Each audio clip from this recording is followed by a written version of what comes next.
risang murpengaran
Purnomo Sidhem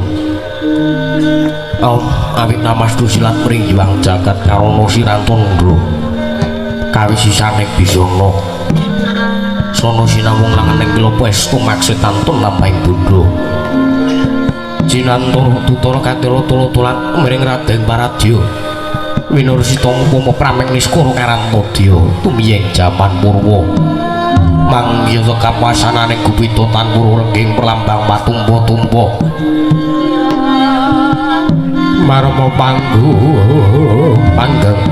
panggunggung sang muring uta segebyar dumadining wayang urwa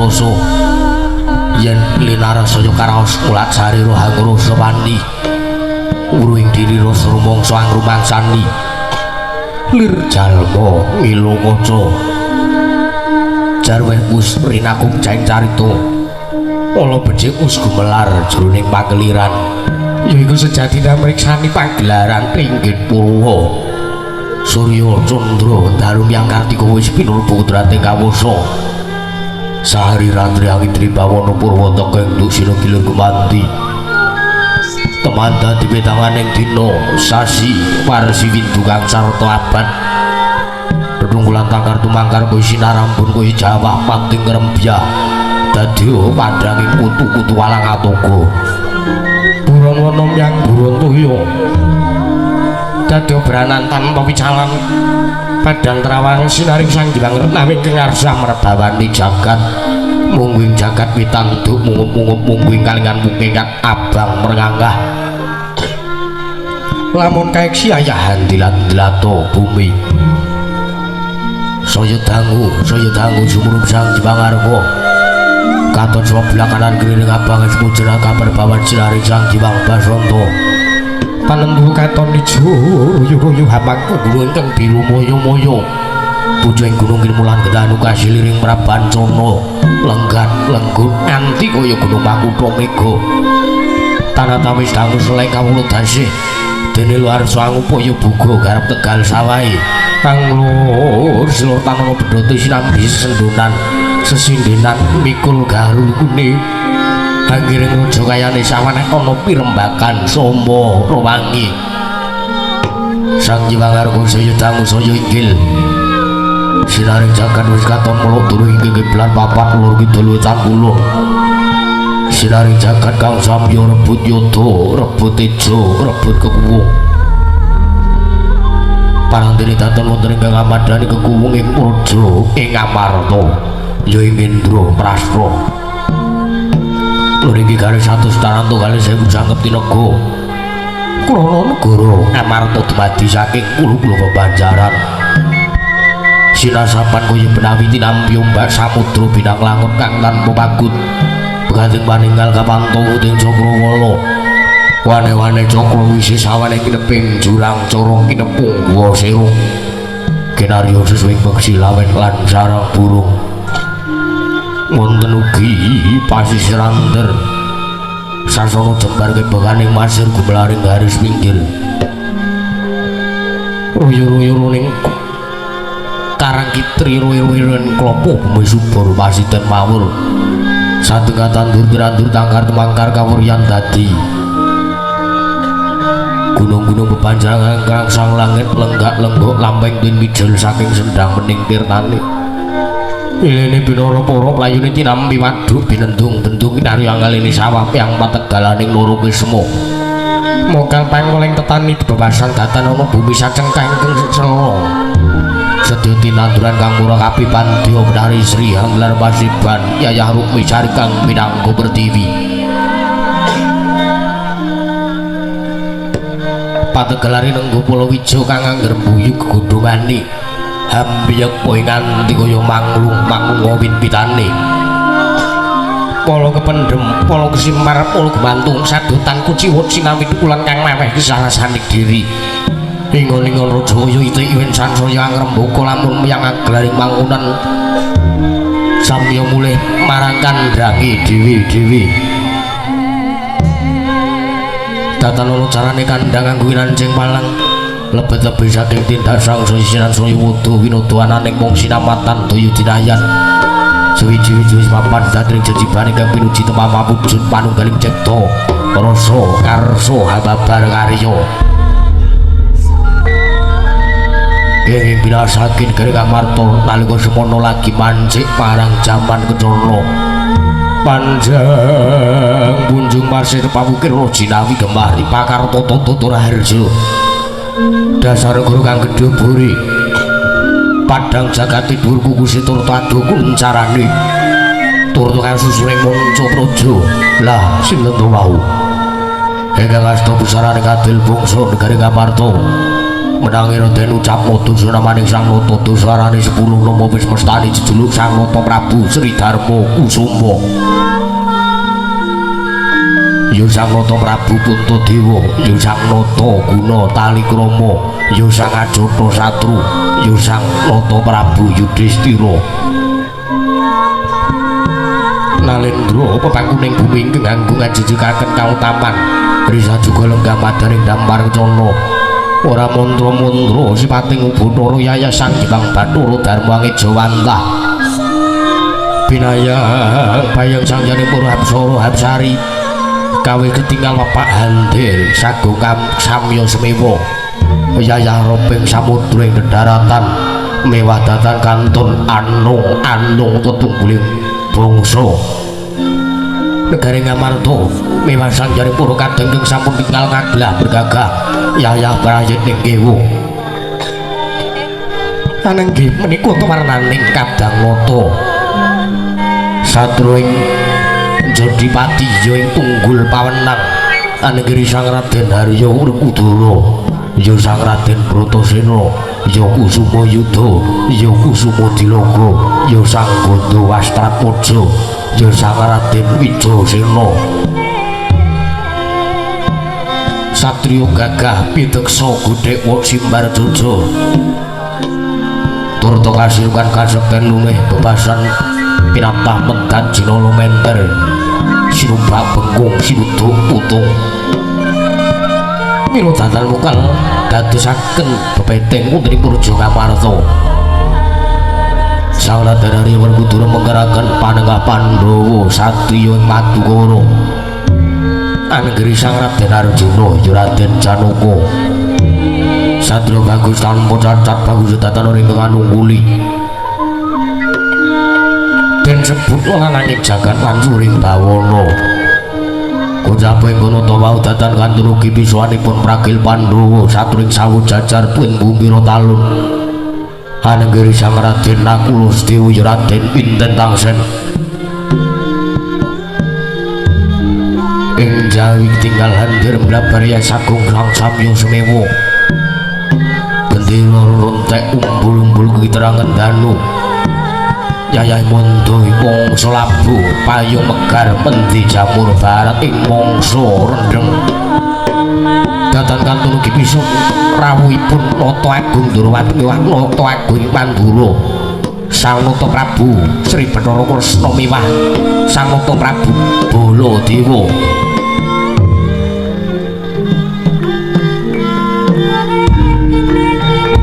Dadoman Jabandika Sang Nata Prabu Puntadewi tentring kababaring lisan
mas loro ing langit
neng pasewakan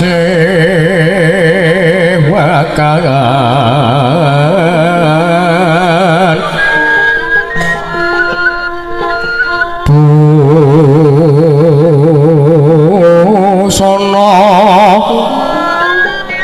maneka warna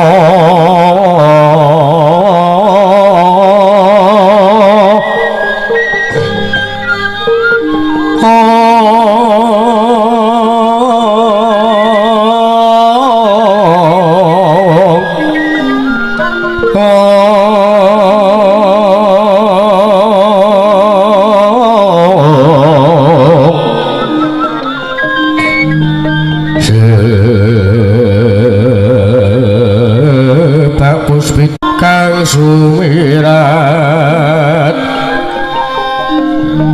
kenyaring desa kaliwaran pergi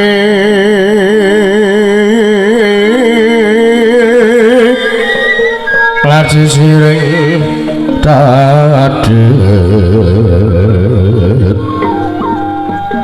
wimbo kekontom rek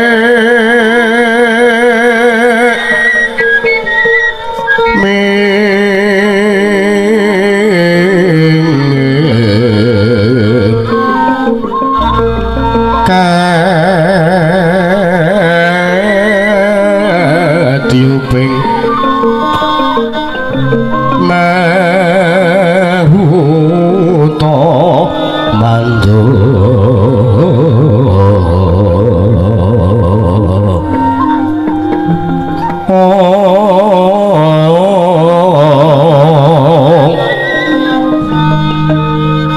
separang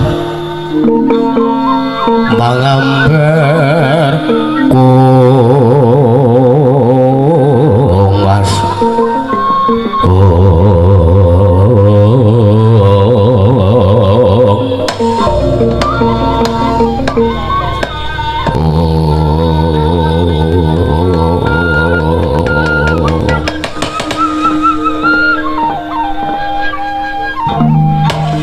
niwangeku muga ngayomana marang Praja Ngamarta lan saisinipun Koko Prabu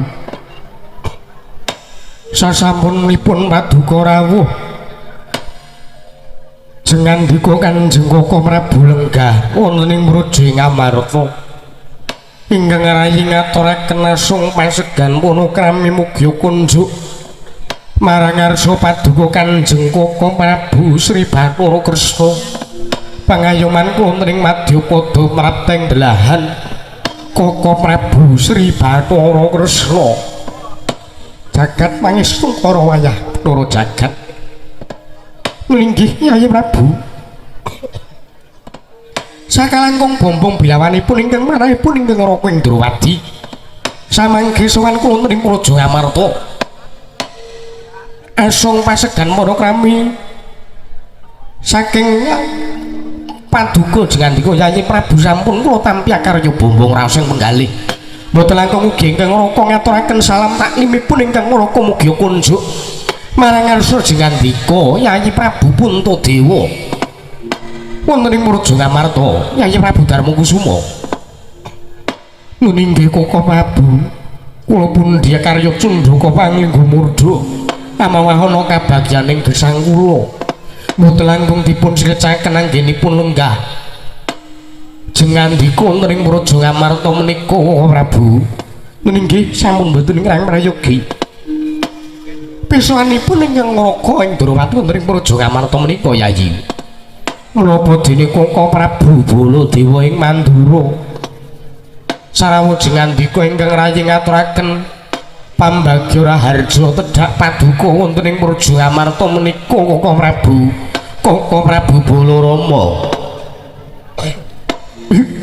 jagat wasisaning Bathara wayah loro jagat Padhe Indra Jala Dewaki Yayi Prabu niki sakalangkung wilujeng pisanipun ingkang Raka ing Mandura wonten ing Praja Ngamarta dinten sapunika ugi Sowan kula widodara wis kala tanpa alangan setunggal menapa.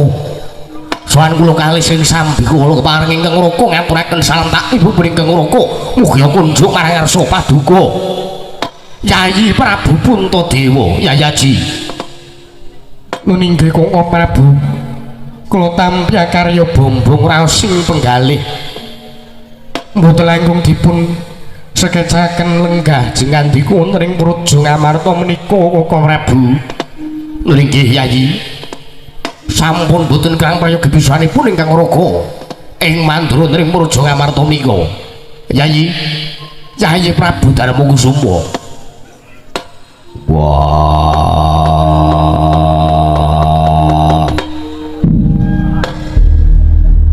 Tresna kakangku. Sarawuhmu mugi nemoni metruke karaharjan. Rawuhmu ana kersane bareng kakangku. Jlitheng kakangku. Werkudara wis prayoga praptaning pun Kakang Raharja kalih ing sambikala. Sawanipun Kakang ora nemoni alangan swiji apa. Yo. Aku ngaturake basaku katuru. Yo. Siadi ngaturake bekti lawan pun Kakang wis ndak tampa ora kestune wong tuwa wae taman ana Yayi. Yo, tak gegem dadekake jimat ora liwat prayoga nunggon mulungguh. Nekar saning bareng kakangku. Yo. Kaya wis ora kurang prayoga praptaning pun Kakang ning Praja Ngamarta iki. Werkudara. Wah, sarawuhmu methuke karaharjan bule kakangku ana ing Praja Ngamarta. Wah, bule kakangku. Bule kakangku. Sarawuhmu methuke karaharjan rawuhmu ana ing kersane barep kakangku. Bule kakangku ing Pandura. Koko Prabu. Piye? Werkudara mbagake kelawan panjenengan kok panjenengan kendelke wala. Usik. Werkudara mau muni piye? Werkudara muni piye? Balen ana pisan meneh Werkudara. Bule kakangku. Sarawuhmu methuke karaharjan ana kersane bareng kakangku. Menika lho Werkudara mbagakaken Rasudi. Lho. Panjenengan menika kenging menapa to? Mestine wae Werkudara iki mbagekke kanthi tata cara sing sakmestine, kanthi paugeran sing sakmestine, lan kanthi subosita sing sakmestine. Balada iki ndek jeneng, nata ing mandura iki ndek jeneng, ora mung sak kabeh dhewe ngono kuwi. Bula bule. Padake ora kriyadat kraya-raya saka mandurut Kang Ngamarta. Tekan iki mbagekke sing apik, ora kok kaya ngono kuwi. Ya mengarep wujudanku bule ning aku ki nata agung ing mandura duwe jeneng. Aku duwe jeneng sing sakmestine jan dadi jeluk. Ora kek waton jeluk bula bule. Lingsem dipirsani wong akeh. Ya senengane kaya ngono kok Werkudara. Iye. Mbagekno. Wah. Bule kakangku aku ngaturake basaku katuru. Kuwi nek kaya ngono kuwi. Panjenengan menika lak nggih kedahipun nggih mangertosi to. Kedahipun menika panjenengan nggih mawas diri kelawan napa ingkang panjenengan kagungan. Ora sakmestine ngono kuwi to. Aku ki ndek jeneng wis tak omongi bola-bali. Nata ing mandura ki ndek jeneng, ora mung sagelme dhewe. Ora trimo dijeluk bule kowe gugatoh ning kayangan. Kowe njaluk ganti kulit karo para dewa. Wah, wujudmu bule ora seneng dijeluk bule. Kowe iki jan-jane kepiye? Ning yo sakmestine to Werkudara, nadyan wujude pun kakang iki bule. nanging pun kakang iki Nalendra. Nata ing Mandura iki nata agung. Gelare tiyang agung, ora mung sagelemu bula-bule.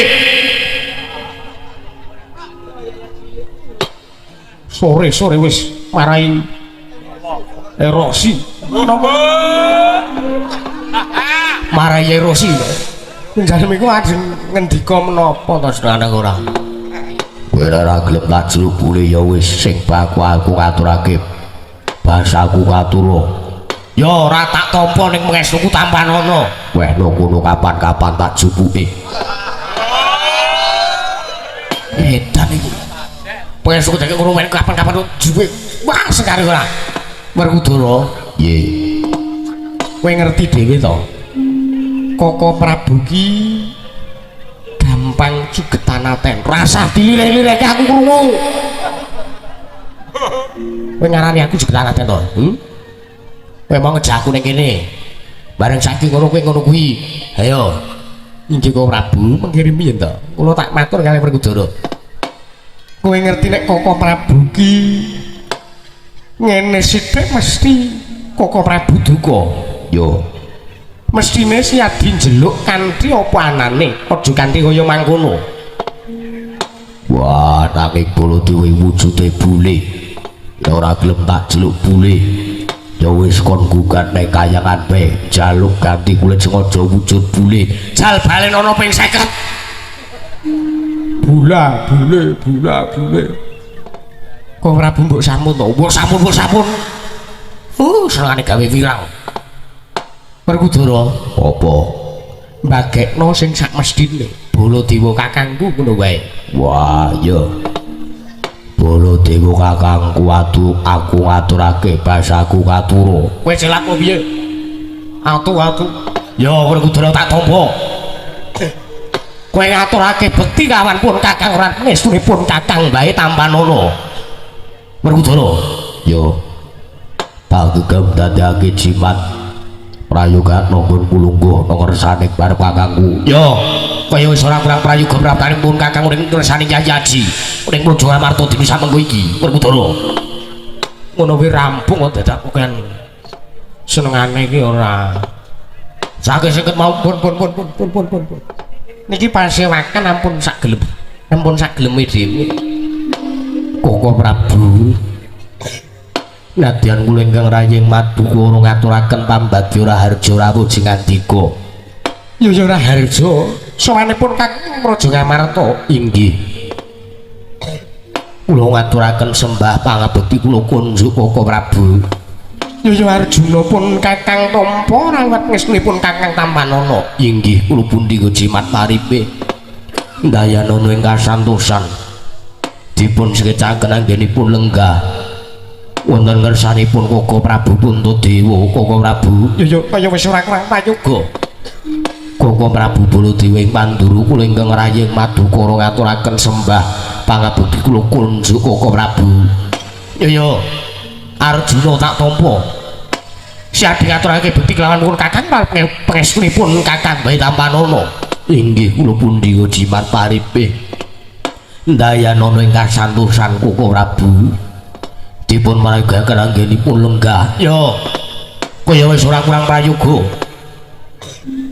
Koko Prabu Sri Bathara Kresna ngaturaken sembah pabekti kula kunjuk. Koko Prabu Kresna ngaturaken sembah. Kadangipun Kakang Yayi kembar ya ndak tampa. Pangestunipun Kakang Tampanono nggih Koko Prabu kula pundi jimat. Koko Prabu Baladewa ngaturaken sembah. Koko Prabu Balarama ing Mandura kula ngaturaken sembah Koko Prabu. Yo, Nyai kembar pinten tangsen tak tampa raret wesnipun Kakang Tampanono. Lho nggih kula pundi jimat maribe. Dayanana ing kasantosan Koko Prabu. Dipun maragaken anggenipun lenggah wonten ngersanipun Kanjeng Koko Prabu Darma Kusuma. Yo, kaya wis ora kurang prayoga. Ya kaya wis ora kurang prayoga. Koko Prabu samangken damel gugup guragapan manahipun ingkang rayi Ngamarta.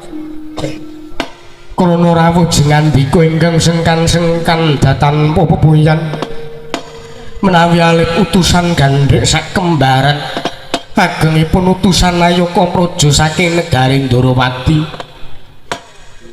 lajeng kenging menapa paduka rawuh wonten ing Praja Ngamarta menika tanpa paring secoling saderengipun Koko Prabu. Yayaji wonten timbalan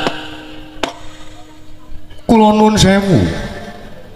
Kula prapta ing Praja Ngamarta menika menapa kula ingkang supe menapa paduka ingkang boten kemutan kenging menapa dene paduka paring dawuh kados mekaten Koko Prabu jalaran tigang ari kapengker ingkang Raka Indrawati nampi nawala saking paduka Yayi Prabu Puntadewa kamangka surasaning nawala jengandika Yayi Prabu Puntadewa ambayongi dhumateng pisuwanipun ingkang Raka Indrawati supados dinten sakmenika kula tedhak kula lumarep ing Praja Ngamarta kula piyambak boten mangertos menapa ingkang dados wigantosipun Yayi tumuli samangke ingkang Raka nungsung pawarta menggah menapa ta wigatosipun dene paduka atur nawala kelawan ingkang Raka Indrawati saestu kula nedya nganglungaken jangga nilingaken karna mastuti sabda teng paduka Yayi Prabu Puntadewa Ngamarta Yayaji Anjrah kang puspita arum kasiling samirana kamri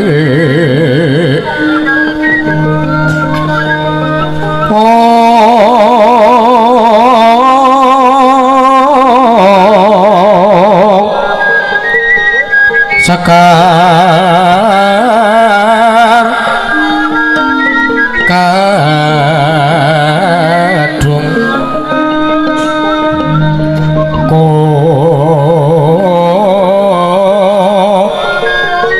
ngas gandanya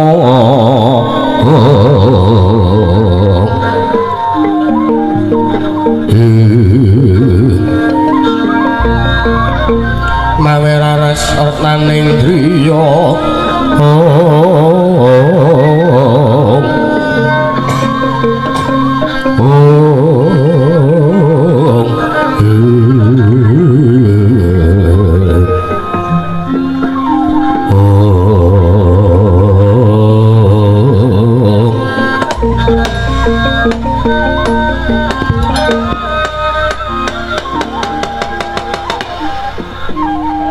Aduh Koko Prabu sewu-sewu kalepatanipun ingkang rayipun Darma Kusuma tadah maduna awit krana sakathahing kewajiban kaprajan wonten ing Praja Ngamarta ngantos kula mboten emut kula kesupen bilih tigang ari kapengker kula atur nawala kelawan jengandika Kanjeng Koko Prabu Sri Bathara Kresna ing Ndrawati meninggih Koko Prabu mboten dados menapa sakmangke ingkang Raka nungsung pawarta menapa ta ingkang dados wigatosipun Yayi Prabu inggih Koko Prabu aduh Koko Prabu saknyatanipun wonten gegrundelaning manah ingkang rayi ingkang boten kuwawa kula aturaken marang ngersa jengandika Kanjeng Koko Prabu sebab jalaran saking Pandhawa menika kuthunging nalar cingkranging samubarang tartentu menawi Pandhawa wonten menapa kemawon Pandhawa nggadahi gegayuhan menapa tartentu boten kendhat para Pandhawa sami taren kelawan jengandika Kanjeng Koko Prabu sartanipun nyuwun niga partikel pamrayogi babagan menapa ingkang kedah dipun lampahi marang ngersa jengandika Kanjeng Koko Prabu Sri Bathara Kresna Yayi Prabu wonten timbalan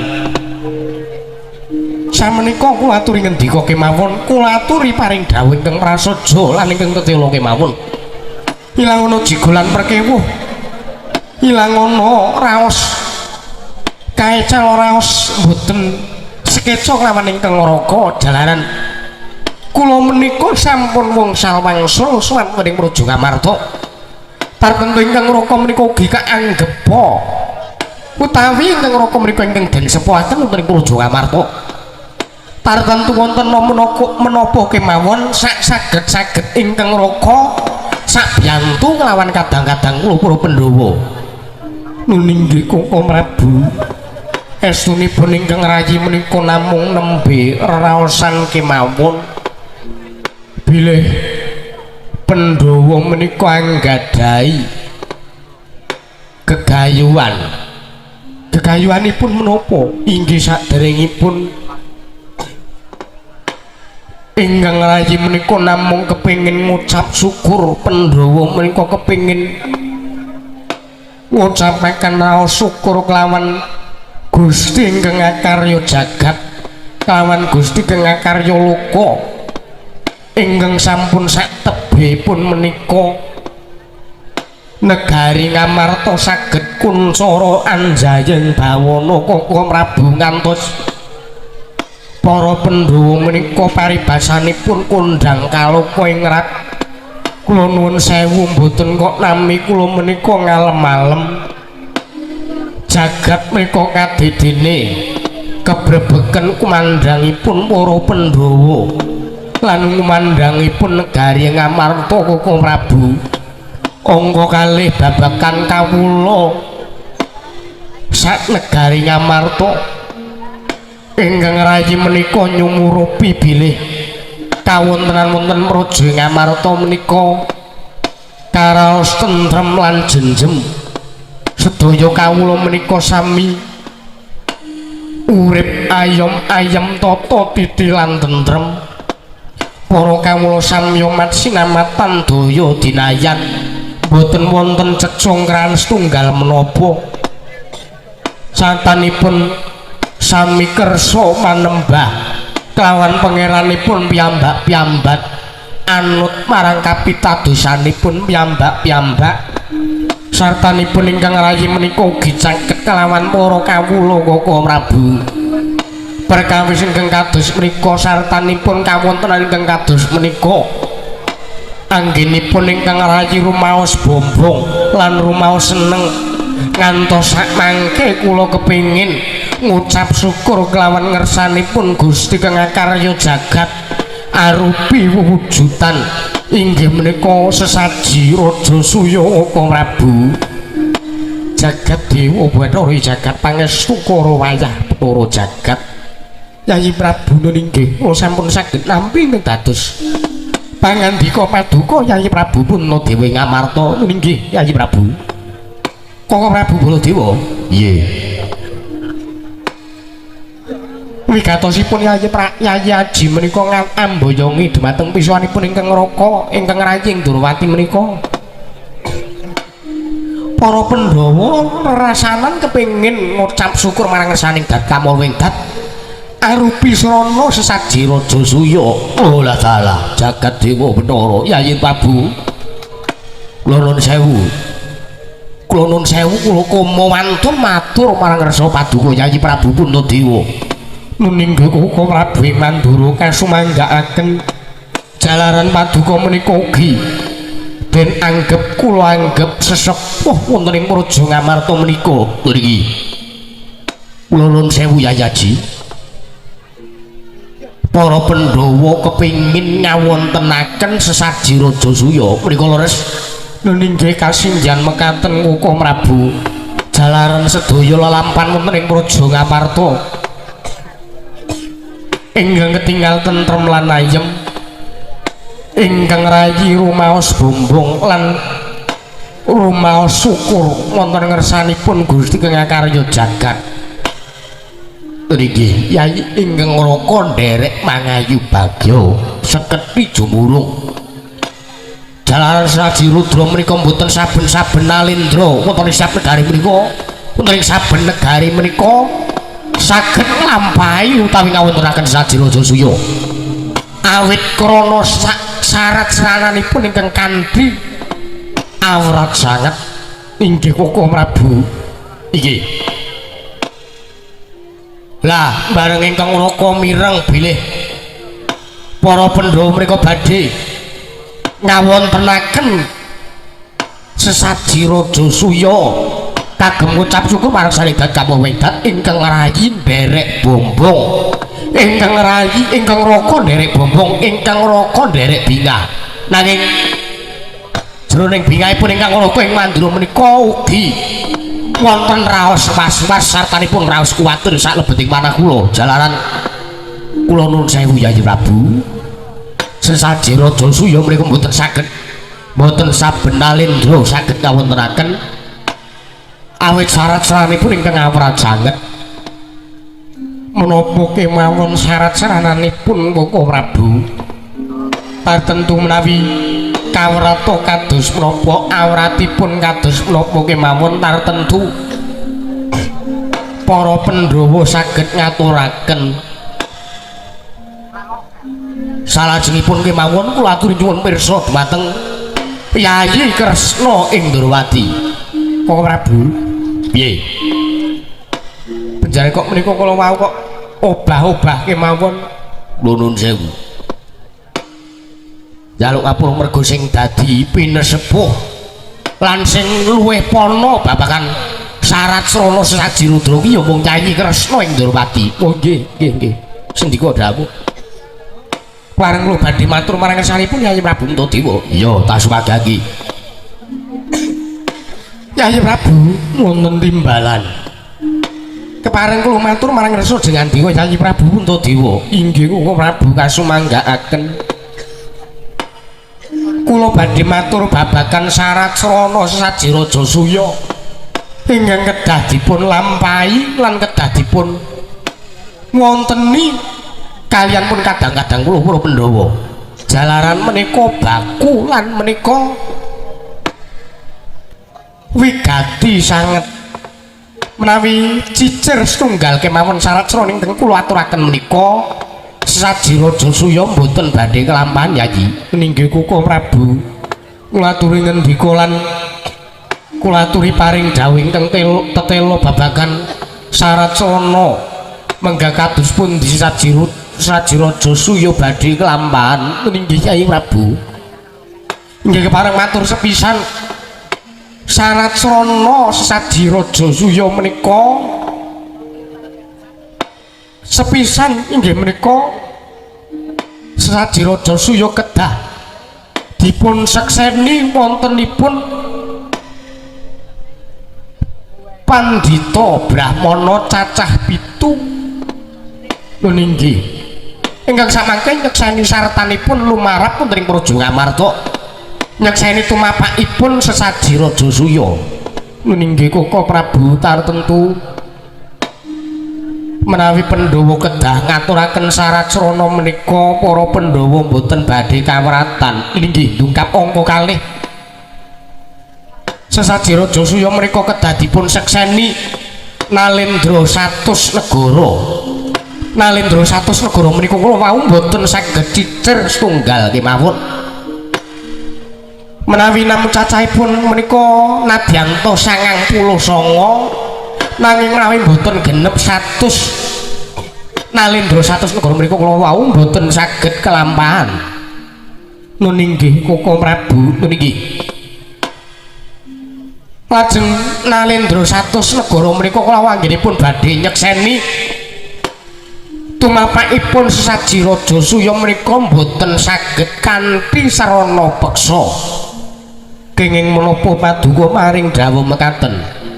Ateges Nalendra 100 negara menika kala wau anggenipun sami nyekseni wontenipun sesaji Raja Suya menika ikhlas lahir batosipun piyambak-piyambak anggenipun sami sowan utawi sami prapta anggenipun sami nyekseni sesaji Raja Suya.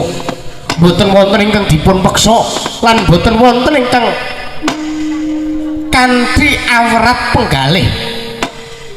Lumarap syarat-syaratanipun anyekseni tumapakipun sesaji Raja Suya menika. Nun inggih Koko Prabu menawi syarat srana menika tartentu ingkang rayi sartanipun para Pandhawa boten badhe kawratan madosi syarat srana menika kula wau. Nun inggih ingkang pungkasan menika kula nuwun sewu mboten kok naminipun kula ngembe kalian para Pandhawa. Syarat srana ingkang pungkasan menika kala wau menika ingkang kula aturaken bilih mboten saben-saben Nalendra saged ngawontenaken sesaji Raja Suya krana awratipun syarat srana ingkang pungkasan menika kala wau. Koko Prabu kula aturi ngendika kemawon menapa syarat srananipun Koko Prabu. Sebab wonten ing negari Ngamarta menika wonten senopati wonten ing negari Ngamarta mboten sanes inggih menika pun Yayi Werkudara tarten pawrata kados pundi Yayi Werkudara menika ingkang saged ngaturaken syarat srana menika kala wau Yayi wonten timbalan ingkang pungkasan syarat srana supados sesaji raja suya saged kaman menika mboten sanes kedah dipun wontene wujudipun sesaji kurban tumbal Nalendra saking tlatah Sabrang Yayi Prabu sigra yen pramana kanca sigra ngrakit nawang sesangka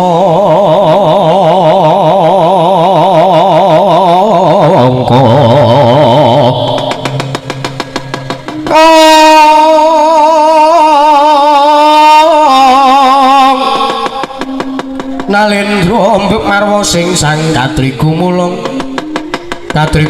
mangrompak ing wadya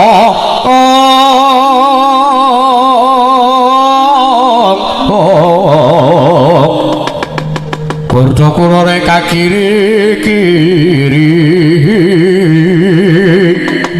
ora langguna magawe gelar ira wang-wang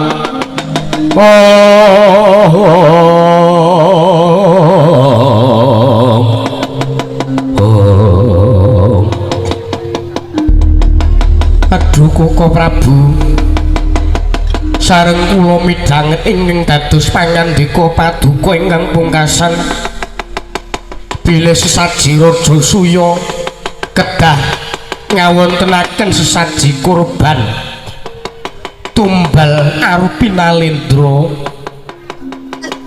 jroning manahipun ingkang rayi kok mboten dugi Koko Prabu kula nuwun sewu Yayi Prabu menika kedah jalaran ganeping syarat srana menika kedah wonten tumbalipun sedhingging Nalendra menika kala wau nanging menawi tetela kados mekaten menawi sesaji raja suya menika kedah ancik-ancik marang bathanging liyan aduh Koko Prabu kula nuwun sewu wonten ing alam jagat raya menika mboten dipun tuladhakaken mukti kanthi ancik-ancik kasangsaranipun tiyang asanes sartanipun ing alam padang menika mboten dipun mboten wonten piwulang kedah paten pinaten mboten wonten piwulang kedah ngagem tumbal menawi badhe kagem mukti gesangipun piyambak Koko Prabu mangke rumiyin to Yayi dereng paripurna anggen kula matur nanging paduka ngendika bilih kedah dipun wontoni sesaji kurban arupi tumbal wujudipun Nalendra sareng ingkang rayi midhanget ingkang dados pangandika paduka aduh Koko Prabu kula mboten saged ngaturaken Koko Prabu menawi tetela mekaten menawi sesaji raja suya kedah wonten syarat srananipun saji kurban Yayi Werkudara barep kanggo apa saji kurban utawa sesaji raja suya iki pun ngakang wurungake wae walah apa aku wis bungah krungu syarat sranane sing endhek-endhek ora njomong merga sesaji raja suya kudu ana tumbale apa ngendika butuh kebo sapi pira butuh wedhus pira wah mengko aku sing saguh jagalke apa butuh 100 apa butuh 1000 ayo ngendika omong sing tetelo lan prasaja wah aku sing saguh goleki syarat-syarane Werkudara nggih tumbal saji kurban iki mau ora kok wujuding beburun utawa ora wujuding sato kewan ora kok wujuding raja kaya udu wujuding kebolan sapi nek wujude apa? Apa banteng ngono apa piye? Apa kudu nganggo syarat srana kidang menjangan? Dudu Yayi, Nanging apa? kudu nganggo tumbale Nalendra. Sing tan wurunga mengko bakal diaturake kanggo syarat srana sesaji Raja Suya Yayi. Kagiatrisan kaberangu rinanggul ginambet-gembet dusanget naning bawana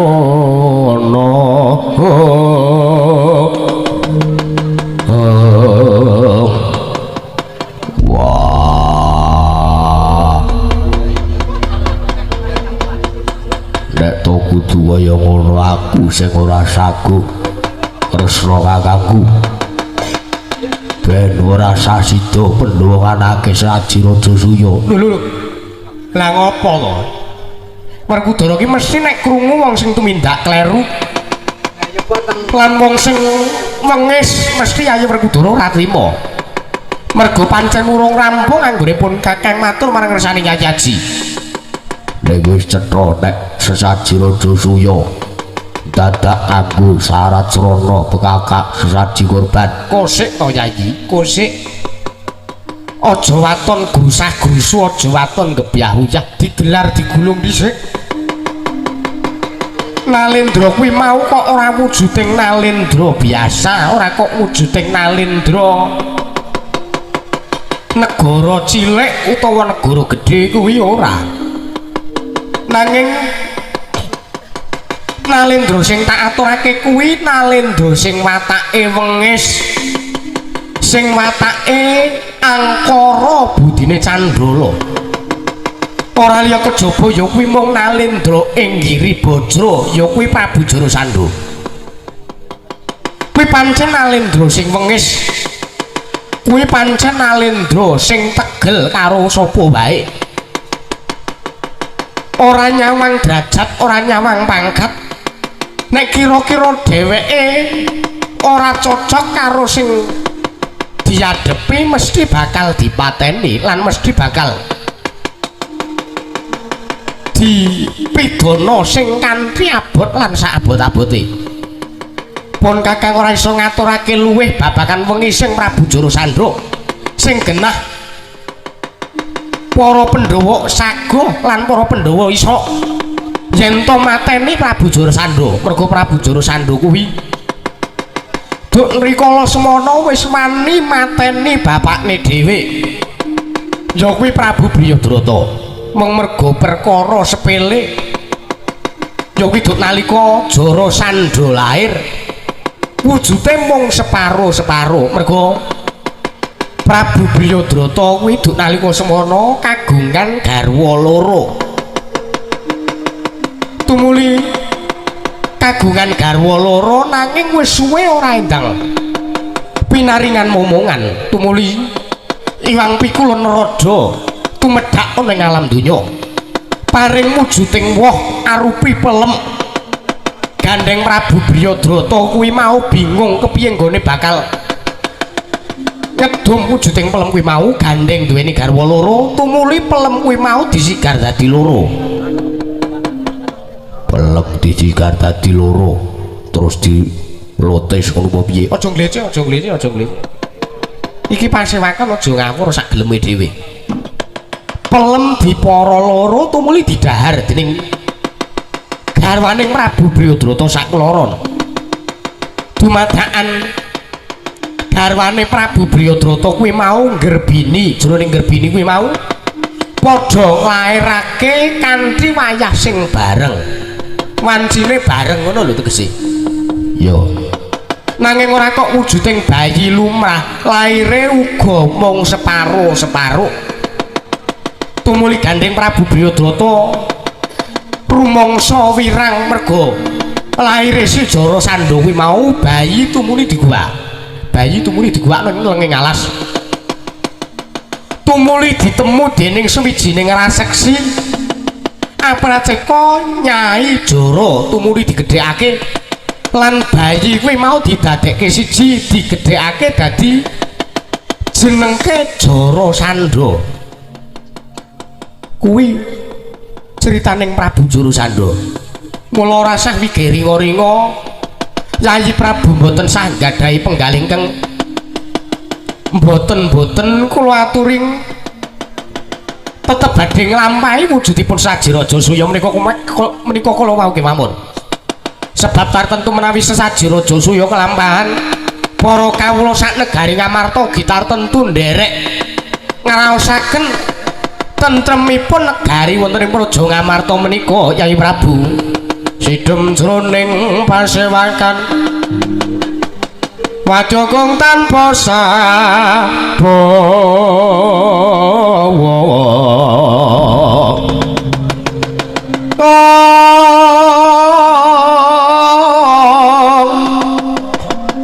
kapraban dening Sang Nalendra Tama mangu nenging werwu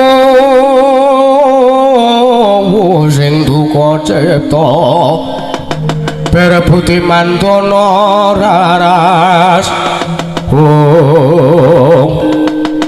berebuti mantana raras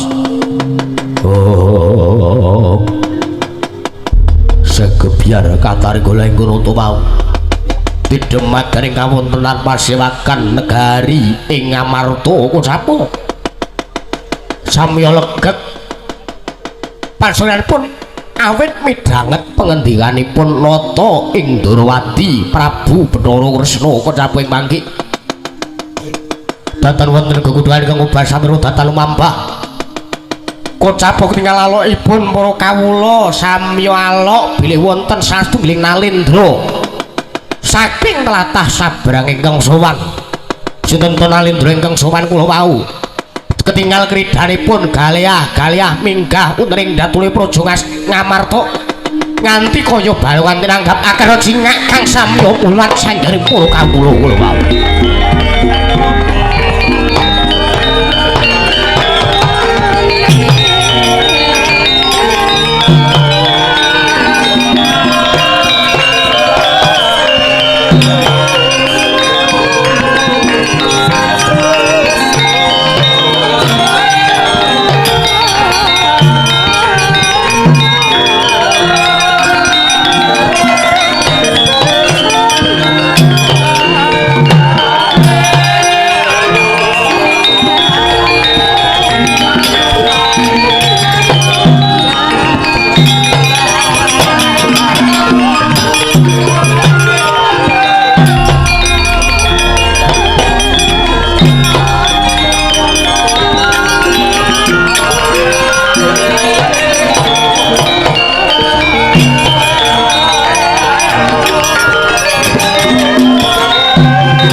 Lanuan sinuan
ati jagat kinari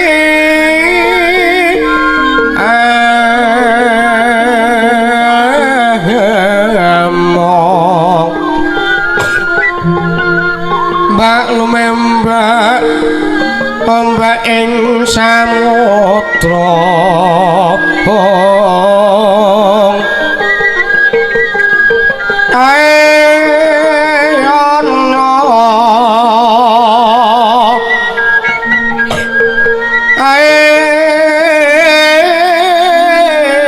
ana bali lumut amra kengget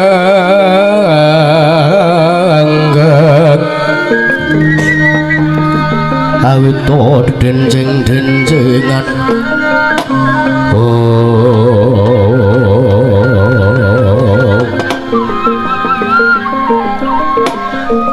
aduh Koko Prabu dereng ngantos paripurna anggen kula nampi sabda tama paduka Kanjeng Koko Prabu Sri Bathara Kresna ing Ndrawati menika kok mboten mangling wonten setunggiling nalendra ingkang sowan keng rawuh madyaning Datulaya Praja Negaring Ngamarta menika Koko Prabu kamangka menawi kula titik saking busananipun ketingal mabyor saestu menika katitik kadedene nalendra saking tlatah Sabrang menika setunggiling nalendra ingkang blegedhu brewu sugih Koko Prabu jagat dewa Bathara jagat pangestu ngara wayah Bathara jagat Yayi Prabu nunggih ingkang raka ugi piyambak mangertos wonten setunggiling nalendra ingkang sumanten ing Praja Ngamarta nanging Yayi Prabu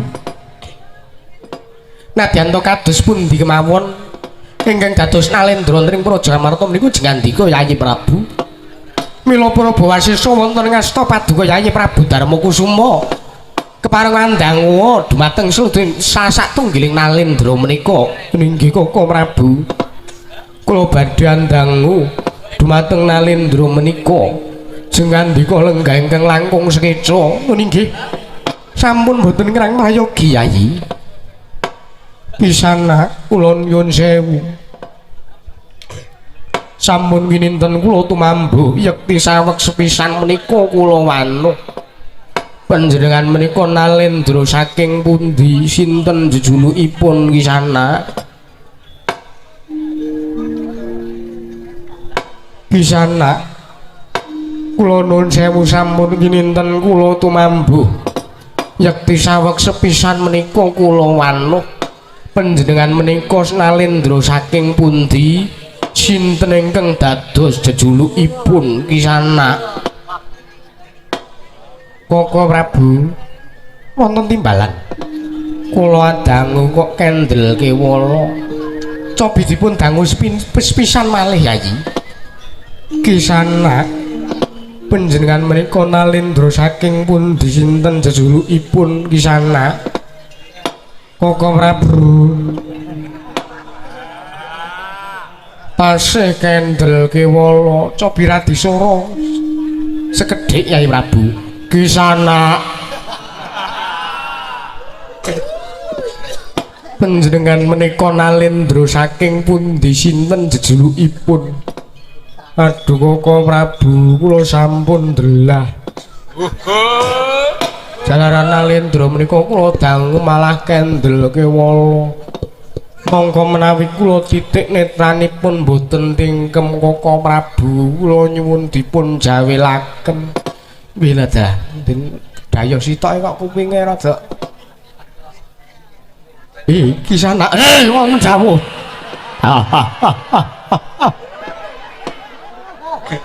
kaget karo sing marah kula nengga kula menika dipun timbali dening satunggiling sinuwun Gusti kula Sangata ingkang sinuwun agung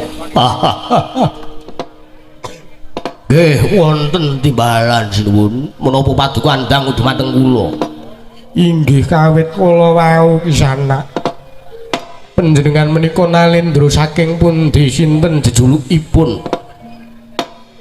Kisana. Aduh Koko Prabu. Kula sampun kesel. Kisana wonten dibalan. Dipun dangu kali Yayi Prabu Kuntadewa niku lho. Wonten dibalan.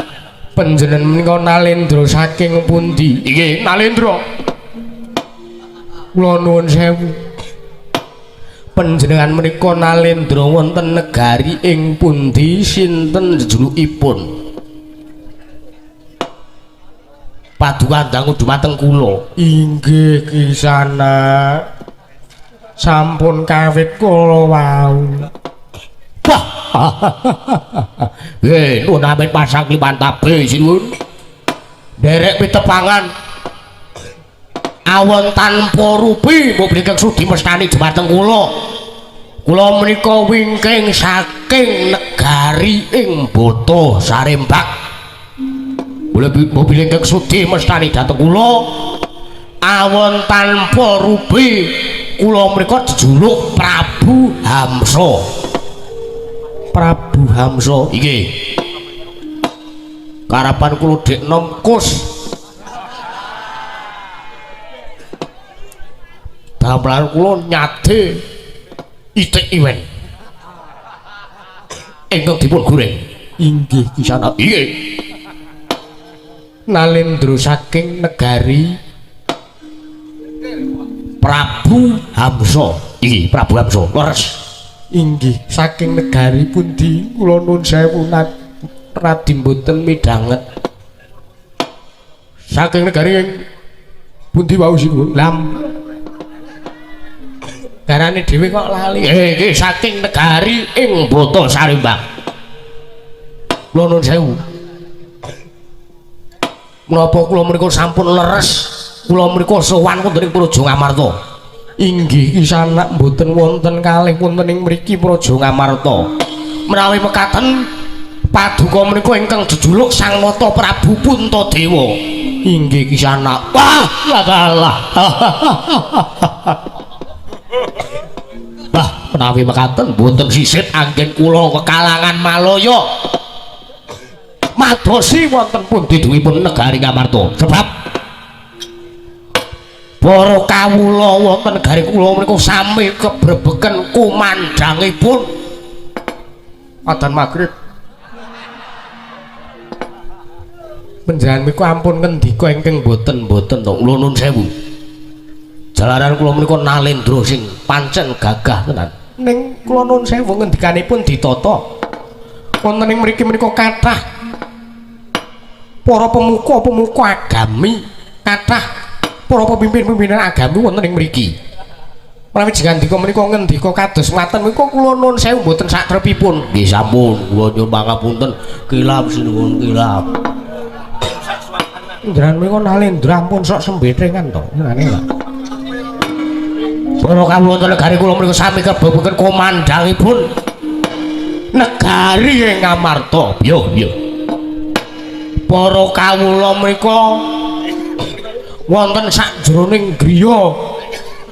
Griyanipun para kawula menika saking senengipun, saking ngefansipun kaliyan negari Ngamarta menika teng jero omah niku saben-saben omahe para kawula dipasangi gambaripun Nalendra ing Ngamarta. Prabu Puntadewa menika. Kula nuwun sewu. Menawi panjenengan mangertos kawulanipun boten remen kalih panjenengan lan malah remen kalian kula, napa panjenengan boten duka? Boten. Ginanipun menapa kula duka? Sing kula butuhke niku suarane rakyat. Nek kula pun dadi Nalendra nggih pun, sing penting kula pun dadi ratu teng negari kula. Arep kawula kula ajeng teng gleseh, arep padha teng morat mari saged dhewe arep do modar. Sing penting kula pun kelakon dadi ratu teng negari kula. Sing kula butuhke niku mung kawula nyoblos kalih kula. Butuhe kula kepilih kula dadi ratu teng negari kula. Oh, mekaten. Nggih. Menika ingkang kula butuhaken niku namung suwantenipun rakyat. Suwantenipun para kawula. sing baken kula pun dadi Nalindra kawula arep duting glesek sak geleme dhewe mboten masalah kula mboten lara ati ajeng kawula sami tresna kalian panjenengan sami tresna kalian Nalindra sanes apa sakarepe niku atine piyambak-piyambak ingkang banget kula sampun dados Nalindra lan kula sampun ngakahi sarta kula sampun ngukupi negari kula inggih Kisana inggih kula nuwun sewu ndamel kaget penggalipun ingkang Abdinata ing Amarta krana kula nampi rawuh ngandika menika janjanipun janjane kula nuwun sewu Kisana nggih kula nuwun sewu dalan kula menika seneng guyon inggih kula niku awon-awon riyen penabuh panjenengan nyepeng menapa kethuk abang nyekel kethuk kok senenge ra sebane gleleke ra sebane saben-saben kula sampun ngantuk kethuk menika iringan menika dados buyan dalan bakunipun menika kethuk iringan wingking balunganmu sami buyar senengane kaya ngono kuwi ora tarik irama iki awan tanpa rupi kula menika nek wira swara swanten kula menika nggih boten ketinggalan kalih sanes-sanesipun swara kula boten ketinggalan kalih Jati swara kula boten ketinggalan kalih Parja swara kula boten ketinggalan kalih Pardi swara kula boten ketinggalan kalih Warisa wonten nggih pergi pancen kula menika wonten ing rombongan kula menika kula ingkang dipun sepuhaken betul lho kula ingkang dipun sepuhaken kula ingkang dipun sanjung-sanjung ngibaratipun kula menika juru gending wedan juru gending nggih gendinge apa gendinge iki gendingipun Talu Banyumas oh gending kok ming Talu Banyumas tok sanesipun kathah nanging kula mboten saged matur sak menika wigatosipun kula menika badhe matur marang ngarsanipun Sinuwun Prabu Puntadewa ing Ngamarta inggih Kisana kula aturi paring dawuh menggah menapa ingkang dados wigatosipun dene paduka menika rawuh wonten ing mriki iki kepareng kula matur sinuwun inggih kasumanggaaken sepisan sowan kula menika ngaturaken sembah sumangga ping pabekti kula kunjuk marang ngarsa paduka Sinuwun Prabu Puntadewa ing Ngamarta inggih kula tampi dawah sami-sami nggih bungkap kok kalih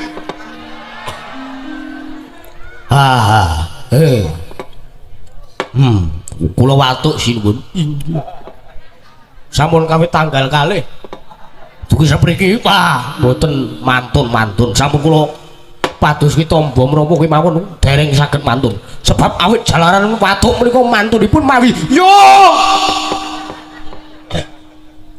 kok sinten to jajanipun matur nggih matur ora kakan cangkem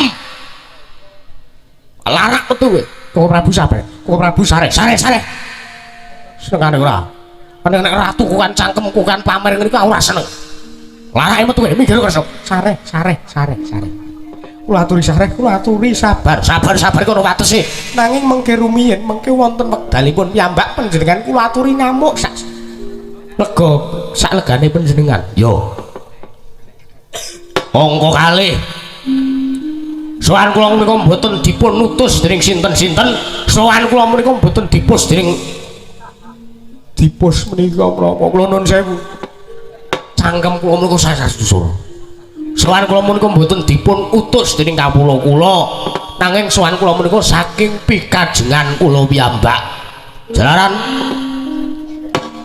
kula menika bingung kenganglangan awit kawontenan wonten ing negari kula ingkang sampun wonten tigang candra menika kula lan kawula sak negari kula menika nampi utawi ngaosaken boten tentrem tuwin boten ayem para kawula sami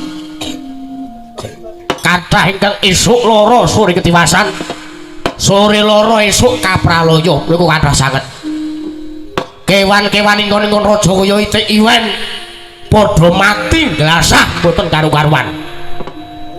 Omah padha rusak dhewe-dhewe, teng pundi-pundi tumapak bencana-bencana ingkang samangke menika ngantos damel kula boten tentrem lan kula menika bingung. Kula menika sampun pados syarat srana Brahmana 1000 Sugata kinarya anambak bebendu wonten ing praja kula panggih tarmanti boten wonten ingkang mandi setunggal kemawon. Kula sampun kathah padas apa jenenge niku? Lah dalah, ayo. Sasar susur tangkeme ora. Monggo Prabu kula aturi saren kula aturi saren ayo golek yo. Panjenengan menika kok senengane ngomong sasar susur kula. Kula sampun damel syarat srana abantal boto sarebat kula menika laku prihatin. Dene sak mangke kula sampun pinaringan sasmita saking para Jawata ingkang dumeling tanpa wujud wonten talinganipun ingkang abdi samangke Nalendra ing Bata Sarebak. Inggih pisanak panjenengan pikantuk sasmita. Inggih. Isining sasmita saking para Jawata menika ngendikaken bilih negari kula saged paluya nirmala temah jati temah mulya waton sak mangke wonten syarat srana kedah mawi tumbal tigang negari inggih menika Nalendra ing Ngamarta, Nalendra ing Durwati miwah Nalendra ing Mandura sinuwun.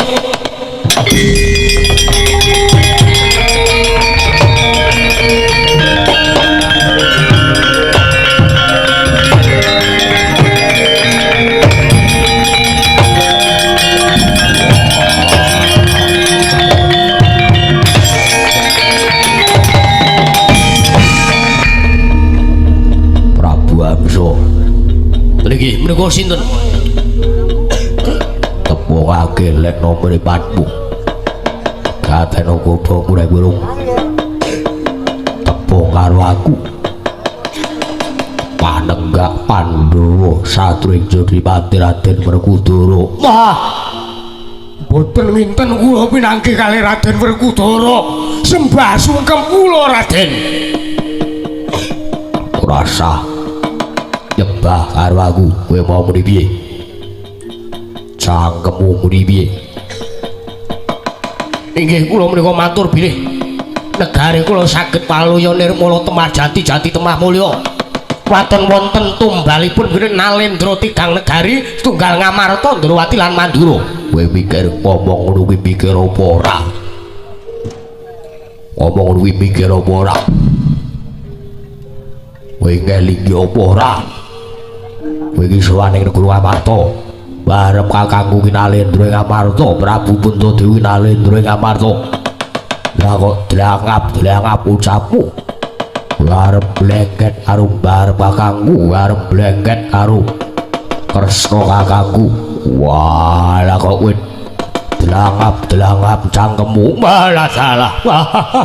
Mboten bakas. Kula mboten gagas kalih kakang sampeyan. Sing ngaran Prabu Puntadewa niku. Sing baken kula sowan mriki. Kula saged ngrangket, kula saged mblengket Nalendra tigang negari menika kula badhe kula damel syarat srana badhe kula kangge tumbal negari kula ingkang Ketaman Pageblung.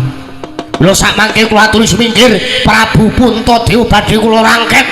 Prabu Kresna badhe kula rangket sartanipun Prabu Baladewa badhe kula rangket Raden keparat.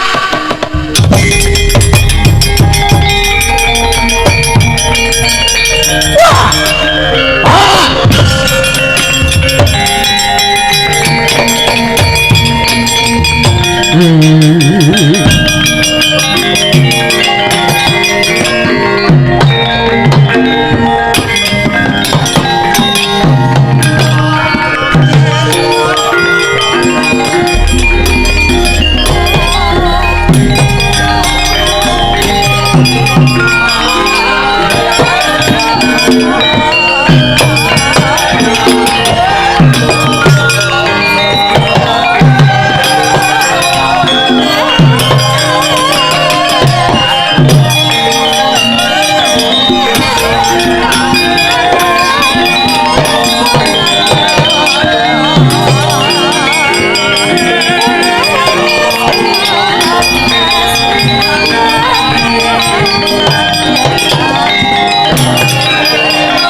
sing sang katri gumulung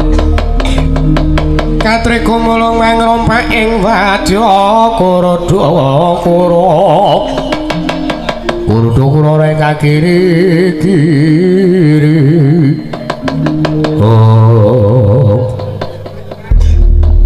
Koko Prabu malah kok kawontenanipun sakmenika sampun dados grujukan kriwikan dados grujukan geguyon dados tangisan Koko Prabu menika kados pundi?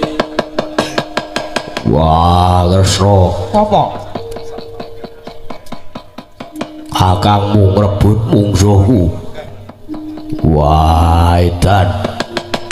Mergo sing nantang Hamsa aku kok sing nglarak Baladewa. Kae mengko ora tau jaluke mungsuhe ora tau wenehke karo aku. Aku sing tegel karo kowe. Lho. Kuwi ngopo Kresna kok omong lho. Iku ora nggo guyon lho iki pasewaken lho. Singane ora. Lah kae rak perkaramu to, kae perkaramu karo Prabu Baladewa. Wah. Wis nengane ngono kuwi. Arak kakangmu. Kakangku terus ngopo? Ngrebut mungsuhe para Kudara. Gelem ora gelem kuwi kudu misahke. Ya wis to. Sing semeleh pikire Siadi mengko pun kakang sing bakal mungkasi perkara iki. Yo. Janji ra iso mungkasi. Wah. Awas kowe. Ngopo awas ngancem-ngancem ngono? Ngopo? Aku tegel karo kowe. Wis to, aku tak matur karo Yayi Prabu Puntadewa. Yo. Yayi Prabu Puntadewa, inggih Koko Prabu kula wonten timbalan. Mugi ndadosna ing kawuningan kepareng ingkang raka matur. Sejatosipun Prabu Hamsa menika kala wau kok mboten sanes nalendra wonten ing negaring Bata Sarembak menika sanes babar pisan sanes. Nanging Prabu Hamsa menika kala wau anggenipun sowan wonten mriki menika kala wau mboten sanes dipun utus dening Prabu Jarasandha. Jalaran dinten sak menika ugi Prabu Jarasandha menika anggadhe gegayuhan ugi ngawontenaken sesaji Rudra syaratipun inggih menika bekakak nalendra satus negara ugi. Sabab sak menika syarat-syaratipun sampun kalumpuk wonten 97 nalendra ganepipun paduka Yayi Prabu Puntadewa ingkang raka Indrawati miwah Kanjeng Koko Prabu ing Mandura. Mila mboten mokal menawi Koko Prabu Baladewa duka yayasinipi. Awit Prabu Hamsa menika kula sampun wantun nyenthok asmanipun Koko Prabu Baladewa. Lajeng sak mangke kedah kados pundi Koko Prabu? Panjenengan lenggah ingkang sekeca kemawon. Lampahan menika cekap ingkang raka ingkang ngamungkasi Yayi inggih Koko Prabu. Kasumanggaken kedahipun dharma kedah dipun jejegaken Koko Prabu sampun ngantos sak mangke ninggal dhumateng ingkang rayipun Puntadewa nggih panjenengan lenggah ingkang sekeca kemawon Yayi Prabu inggih Koko Prabu. Nanging sadèrèngipun jingandika bidal mungkasi perkawis menika kula suwun Dimas Arjuna inggih kula wonten timbalan Koko Prabu. Budal kang padha sibo pun kakang kundur angedaton jenenging senedya manjing jroning kedaton Yayi Arjuna inggih nono istaken dawuh kepareng nyuwun pamit padal wasilan Koko Prabu sing ati-ati aja kaya bocah cilik kaya wis ora ana dawuh maneh Arjuna